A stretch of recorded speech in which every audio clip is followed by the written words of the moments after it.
പുതിയൊരു വീഡിയോയിലേക്ക് സ്വാഗതം. ആദ്യത്തെ വാർത്ത, ഖേൽനോ ISL 10ാം സീസണിലെ മികച്ച യങ് പ്ലേയേഴ്സിന്റെ ലിസ്റ്റ് പുറത്തുവിട്ടിട്ടുണ്ടായിരുന്നു. ആ ഒരു ലിസ്റ്റിൽ കേരള ബ്ലാസ്റ്റേഴ്സിന്റെ 2 മലയാളി താരങ്ങളാണ് ഇടം പിടിച്ചിട്ടുണ്ടായിരുന്നത്.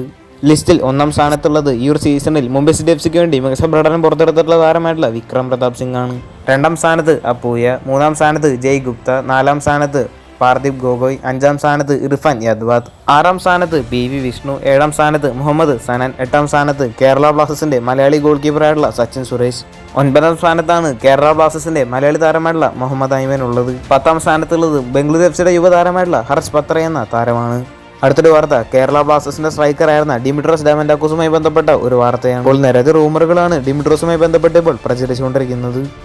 നമുക്കറിയാം, ഡിമിട്രോസ് കേരള ബ്ലാസ്റ്റേഴ്സ് ടീമിനോടും ആരാധകരോടും നന്ദി പറയുന്ന ഒരു പോസ്റ്റ് കഴിഞ്ഞ ദിവസം പോസ്റ്റ് ചെയ്തിട്ടുണ്ടായിരുന്നു. എന്നാൽ കേരള ബ്ലാസ്റ്റേഴ്സിന്റെ ഭാഗത്തുനിന്ന് യാതൊരുവിധ പ്രഖ്യാപനമോ ഒന്നും തന്നെ ഉണ്ടായിട്ടില്ല. സ്പോർട്സ് കിന്റെ റിപ്പോർട്ടിൽ പറയുന്നത് എങ്ങനെയാണ്, കേരള ബ്ലാസ്റ്റേഴ്സ് ഡിമിട്രോസ് ക്ലബ്ബ് വിട്ടതിന്റെ താങ്ക് യു പോസ്റ്റ് ഒന്നും തന്നെ ഇട്ടിട്ടുണ്ടായിരുന്നില്ല.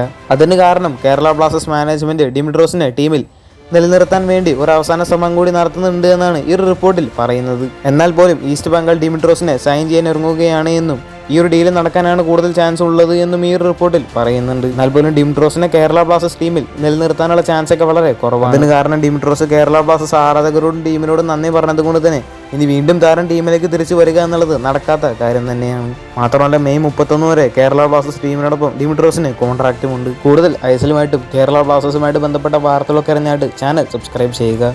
അടുത്തുള്ള ബെല്ലൈക്കൺ ഓപ്ഷൻ എനേബിൾ ചെയ്യാൻ മറക്കരുത്. അടുത്തൊരു വീഡിയോ ആയിട്ട് നമുക്ക് വീണ്ടും കാണാം.